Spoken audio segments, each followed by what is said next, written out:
Hello and welcome to another episode of Nature with You. I am your host, Abby. Today I will be talking to my friend Matt. Matt is an environmental science master's student at Towson University in Maryland. He has a Bachelor of Science in Forensic Chemistry with a specific focus on trace evidence in drug analysis. He has been published in Nature Water and the Journal of Radiopharmaceuticals as a co-author of Dr. Keith Reber and Dr. John Sivvy. He enjoys outdoor activities, and his favorite animal is the resplendent quetzal.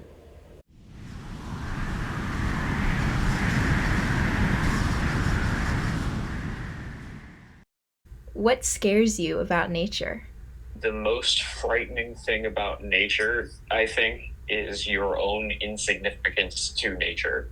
If nature were a being, it would be such a large scale being that an individual human is irrelevant to the workings of nature. But nature controls every part of your life to a degree.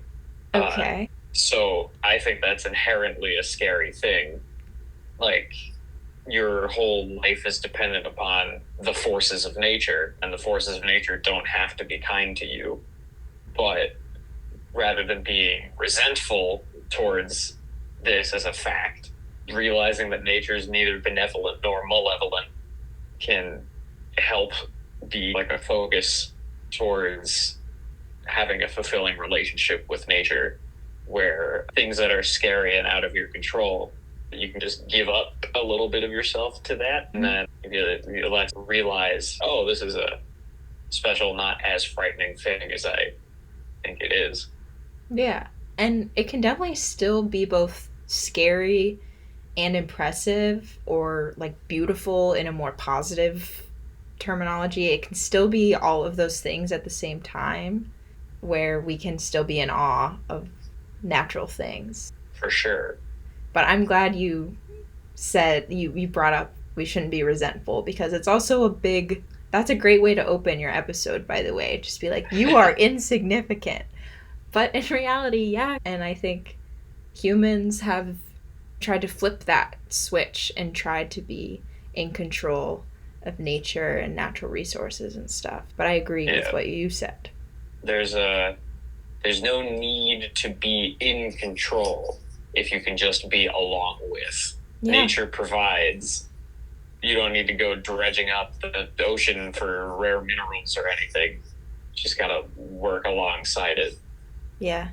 It's just a shame that nature provides such lucrative resources, and that is how humans perceive the control.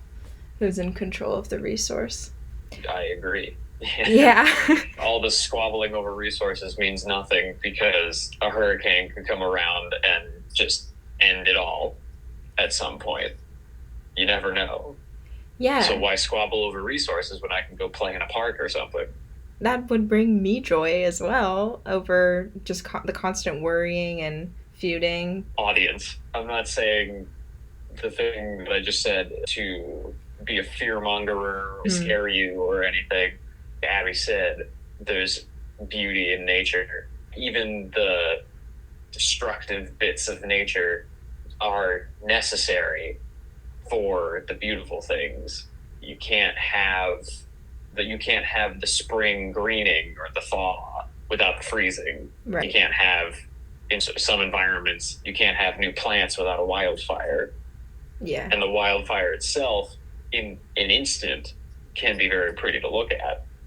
So things like that. It's just that on a grand scheme of things, the inherent vastness of nature can be a frightening thing, and that's frightening to me. But being with nature, being like working towards nature and protecting it and respecting it is where I think we should be to mitigate the fear.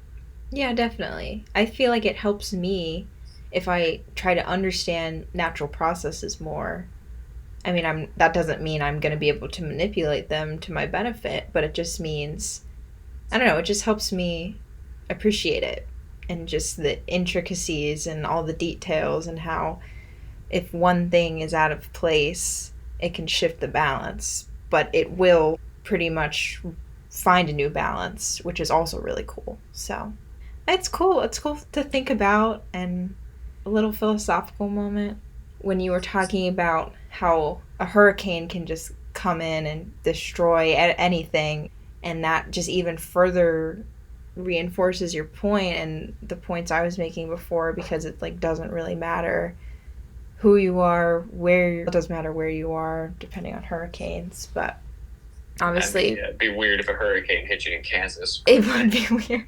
But then they have their own things to deal with, like tornadoes and such. So we are all at the will of nature, wherever we are and whoever we are. Obviously, more people have more resources for safety and relocation.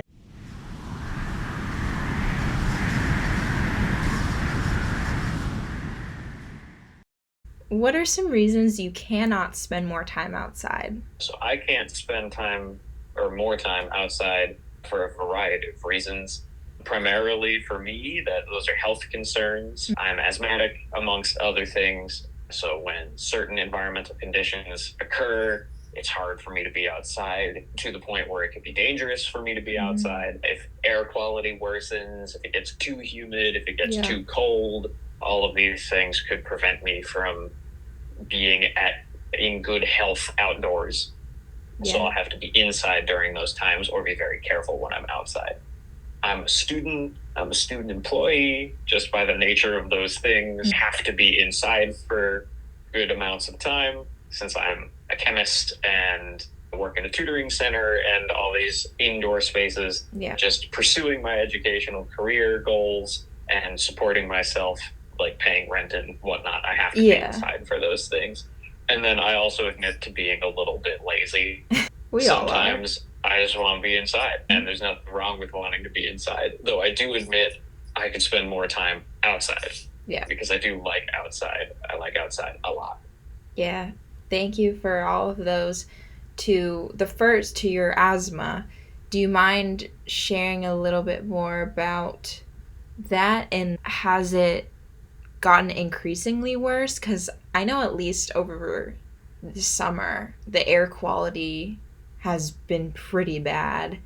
And where I'm working, we're partnering with another organization trying to measure different, like ozone and particulate matter and carbon dioxide in the atmosphere in like downtown Baltimore. So I don't know if you pay attention to that because of your asthma, and if you've seen any increases or decreases in your ability to spend time outside recently. I'm lucky enough that my asthma is sports induced. Okay. So most of the time I have to be exercising in order for it to get impacted. Okay. However, there have been an increasing number of days where I've been wary of going outside. Like I would still go outside if I was going to get in my car and go to a store and come back for an errand, because that's not really going to trigger my asthma on a normal day anyway. But if I were going to go and do an ultimate frisbee tournament, then I'd be concerned. By the way, audience, I play ultimate frisbee. But it definitely changes with seasonality. The best season, at least for my asthma, is the fall, because it's not quite cold enough yet to be affecting me that way. It's usually drier because it's been the summer and there's less pollen where the spring has pollen. So the fall is usually the best for sports and whatnot for myself. Okay. Now, that being said, every season can have its own challenges and whatnot. Yeah. I think it was 2022 that summer.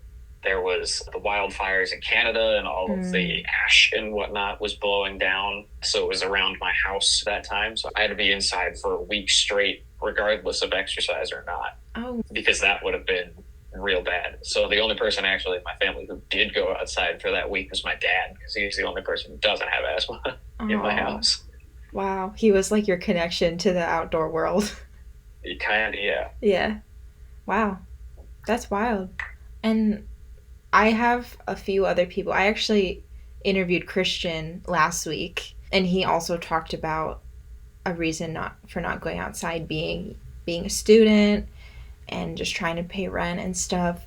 And it made me think of how I feel like being able to spend time outside with no worries is really a luxury, like being able to have the free time to do all that and not filling up your schedule with schoolwork or making money or just, I don't know, supporting or cleaning or whatever.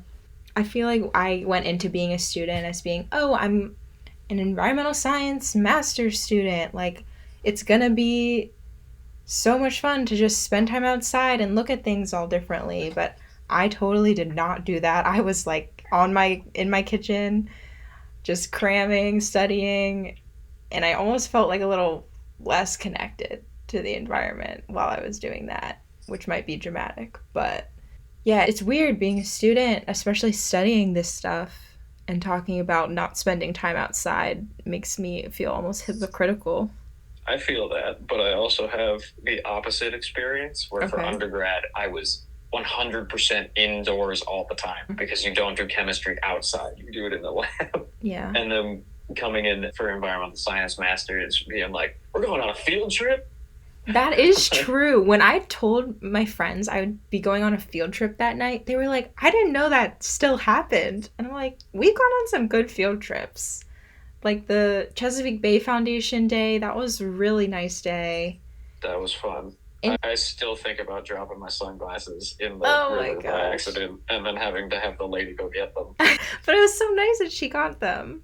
Yes, thank you, Annapolis Bay Yeah. Foundation worker. Yeah. Whose name I don't remember, but thank you.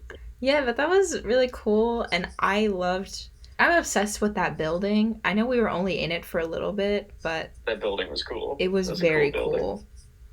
Built sustainably, you'll get cool things out of it. I know. And just you'll just get people who want to visit your building. Like that's sick.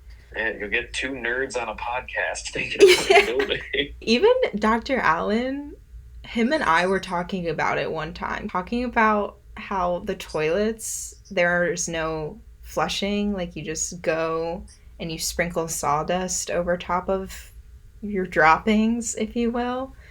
And so we were even geeking out about that. That's how I know that I'm a nerd personally. Nice.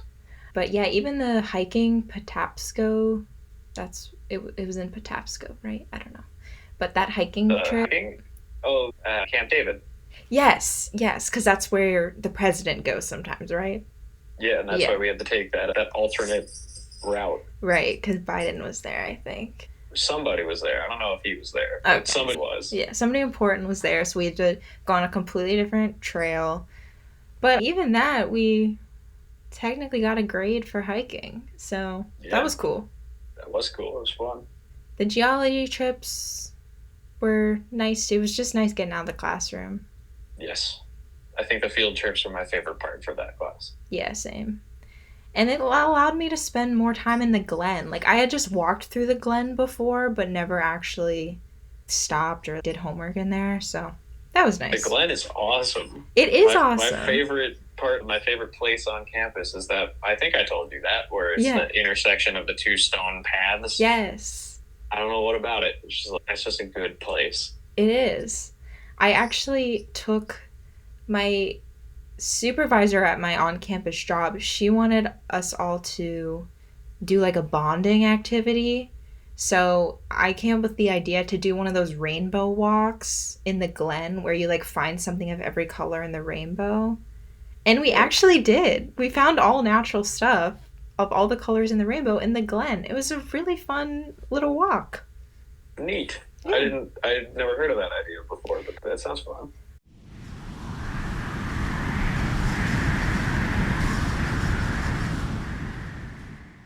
What is something you want people to know about nature? I want people to know and understand that nature is not out to get you. As long as you take care of natural spaces as best you can, you should be able to develop a meaningful connection to nature, despite the scariness that we were talking about before. Be respectful to the planet, and it'll most likely be respectful to you. May I ask what caused that, you wanting to answer this question that way? Was there something specific? Panic. Okay. At not knowing a specific answer to the question. Oh, no. Originally. No, there's no right answer. I was just curious because I don't know if like you had, I don't know how much you're on the internet and if you're seeing people thinking like, I was thought you were going the direction of maybe someone got bit by a snake and now they hate nature or something, or they hate bugs. They always I think, definitely have people like that in my life. My okay, grandmother and my girlfriend are both afraid of dogs. Not well, my grandmother was bitten by a dog. My girlfriend was not bitten by a dog, but was scared by a dog. So okay, they had that kind of like dogs are always out to get us kind of right, mentality. You're like, no, maybe that one dog was out to get you. yeah, And you can extrapolate that to nature too. Yeah, there's a bunch of terrifying things in nature, like parasites and the cordyceps fungus and oh gosh, viruses and diseases and all that yeah, stuff. All that stuff. But nature's not out to get you. Those are just things that right, exist. right, So go outside, yeah, have a good relationship with nature. If you get sick, go to the doctor, get a vaccine or yeah, whatever was wrong. yeah. You'll If be okay. if an animal bites you, like they're most likely just defending themselves, or maybe they have eggs you You can't see, you or probably scared it yeah, because chances are you're bigger than it, and you giant clumsy looking thing just stumbled into its house and was like ah and then bit you. exactly. I feel Unless it like was like a bear or something, then good on you, you're still alive. that is impressive, yeah. But I feel like Yeah. the majority of negative interactions with humans in nature, I have to feel like they're mostly humans' fault. Like when it comes Oh to yeah. animals and stuff, like 100%, you probably deserve it. Does it still suck and hurt and cost money? Probably, yeah. But let's have some accountability. Yeah. Be respectful. Don't exploit things. Don't destroy things, and get the fuck out of the way if someone's Yeah. running at you. Yeah. Oh, yeah. To my two friends who have been hit by deer. Wait. Can you I know provide more context?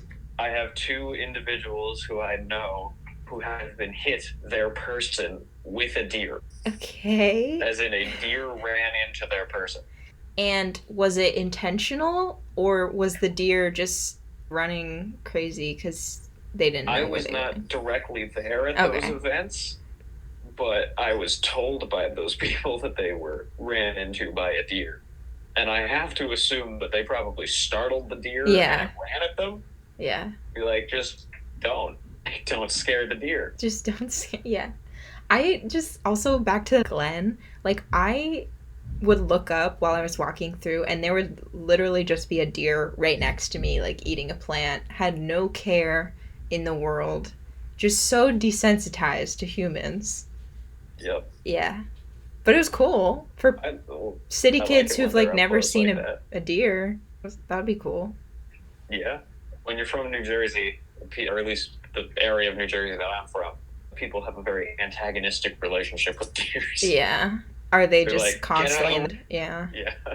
It's like there's a particular subgroup of people from when I was in high school who would be like, we're going out of our way to hit deer with our car. Oh, Be like, that's don't do great. that. That's wonderful to hear. Yeah, they're like, yeah, they're annoying, but don't do that. Yeah, that just makes me think of those people who like intentionally eat more meat because they know people are like vegan. It's just like why? Yeah. Just so unnecessary. You're just gonna give yourself the runs, man.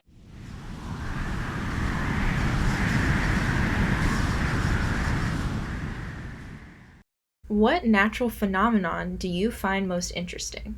I alluded to them earlier. I gotta go with hurricanes, and by Okay. extension, nor'easters, which are beyond tropical hurricanes.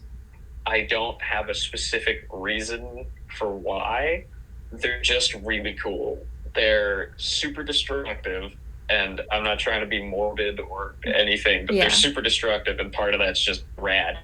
It's what we were talking about earlier. Like it's scary but impressive. Yeah. What I'm gonna use is awesome, as in fills you with awe. Yeah. And I've lived through a few of them. Oh, Like, really? Sandy went over my house. Irene also went over my house, I think. What was that like? What were all of those experiences like? Sandy was interesting because that was, when was that? October of 2011 or 2012 or something. So I was in like sixth grade. I remember I had to go out and walk my dog when the eye came over. Yeah, because little dogs, they got to go to the bathroom. Yeah. We're like, we don't want them going in the house. So when the eye comes, you're like, go outside. Even in a hurricane? Minutes. Yeah. When the eye's coming, like when the eye is over your house, there's no wind. Yeah. Or anything. So it's like that's strange. If it weren't nighttime, I bet that would have looked super weird. But it was nighttime when it was over, so it was just dark. How wide is an eye? That depends on the size of the storm. Okay. By the time it hit landfall, Sandy was only a tropical storm. It wasn't even a hurricane anymore. Okay. So fairly small. That's why we were like, you have 5 minutes. You need to go to the bathroom now. Yeah. As if the dog could understand that. But yeah, that was it. Will so there's still wind. Like door to the house pulled out with the wind when I tried to open it and stuff, which was scary. And like the windows were rattling and all that. Yeah. And then actually the worst part for Sandy was that Sandy? No, that wasn't Sandy. There was another one. I think it was the year after, maybe before. We got a nor'easter, which is it's like I said before, extra tropical hurricane. So it's not a hurricane because it's not in the tropics. It's up at like latitude 60, so closer to where I'm from, and it brings snow along with it. So it's like a snow hurricane. It was the Halloween nor'easter, and that was terrible. That knocked power out for 2.5 weeks. At least 2 people died. There was no school for that 2.5 weeks because there was no power. There was power in the school because of a generator, but they were like, yeah, this is for people who need like shelter. Not and stuff. Not for school. Yeah, not school time. Yeah. My family and I lived with our grandparents for that 2 weeks because they also had a generator. And yeah, that was rough because it was like cold and snowy and icy and stuff. But it also just been Halloween, so it's like candy will sustain us. Oh gosh, everyone was on a sugar rush that 2 weeks. Yeah, it was nuts. But it's those kinds of destructive storms, even though they're catastrophic if they hit population centers, and I don't wish for them to hit population centers. It's like when you're pushing a kid and the kid's nature. You're pushing a kid too much, and then the kid just goes swings a haymaker out of nowhere. Be like, that's what a hurricane or a nor'easter is. Be like, nature got pissed off and fought back. Yeah, definitely. If it wanted to, nature could just end things, but it doesn't have wants because it's not a sentient being, which is good. Because if it did, then it would be pissed. Oh, we'd be fucked. Yeah, and that's why they call nature Mother Nature, because if it was a woman, she'd be pissed, and you'd know. Correct. That'd be a real hell hath no fury like a woman scorned. Absolutely. Yeah, she's very scorned. And deservedly. Yeah. Uh-huh.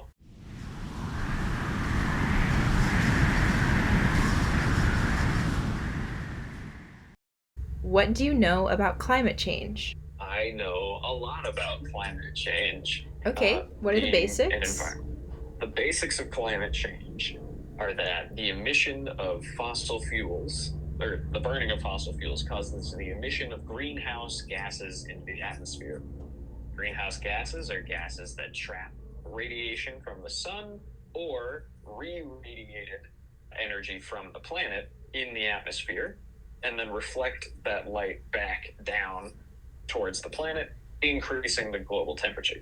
The most prominent of these gases is carbon dioxide, and carbon dioxide can do all sorts of things like diffuse into the ocean, lowering its pH and causing ocean acidification, or reacting with radicals to make carbon monoxide and ozone and a bunch of other chemistry. stuff. Whoa, chemistry. Yeah.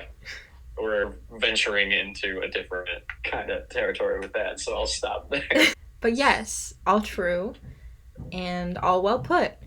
And how does it impact you daily or weekly, monthly? Just how does it impact you? A lot of ways. I guess on a daily scale, like I said before, I'm an asthmatic. As the climate changes, usually that implies that it will warm. And when it warms, things will get more humid. And when things get more humid, more storms will happen and all that stuff. So in addition to things getting too humid, and that makes it hard for me to breathe, so I have to be inside more, That also increases the prevalence and risks of hurricanes, which are my favorite natural phenomenon. On I guess, a more weekly scale or a monthly scale, it affects temperature. So just the ambient comfort of living in an air-conditioned apartment. As things get warmer, I will have to run the air conditioner more, which will strain the air conditioner and then eventually break the air conditioner. And I will also have to pay for said air conditioner. There you go. Yeah. Which is already hard to do. Yeah. And then on a grander temporal scale, I remember when I was little, the monarch butterfly migration used to go over my house. Aww. It would stop in our nature reserve sometimes, and I went to nature camp as a child. So we go to nature camp, be like, look, there's the butterflies, there they are. And then slowly over the years, watching fewer and fewer butterflies until now they don't really go over our house at all. So you will miss out on a bunch of events. Yeah. As the climate changes, because best case scenario, things will stay exactly the same. That's a super unlikely scenario. Yeah. The next best thing would be like things just shift to a new spot. So maybe they don't go over where you are anymore, but you can still see them. And then worse and worse from there, things start to disappear. Yeah. That's so sad about the butterflies. Yeah. It's a sad thing to think about. But on the upside, all of the turtles are still doing fine at nature camp, as far as I know. Good. I was personally more interested in the turtles. Yeah. Okay. So your turtles are fine. The turtles are fine. The butterflies, not so much, but the turtles are fine. Yeah. Or maybe they'd be way different butterflies by now. But the butterflies, maybe they just took a different route, and that's why we stopped seeing them. Yeah, maybe something happened or the airstream is better somewhere else. I don't know. That's what I'm gonna go with. Yeah. I'm gonna go with the optimism. Yeah. Optimism, or else we'll just be not motivated to try to fix anything else. Yeah, that's back to the first thing. Exactly. Yes, all of nature is irrelevant to you, the scale of nature based on or relative to the scale of the individual. However, that doesn't mean you shouldn't care about it. Yeah. You should care about it because it's still able to provide a meaning to you.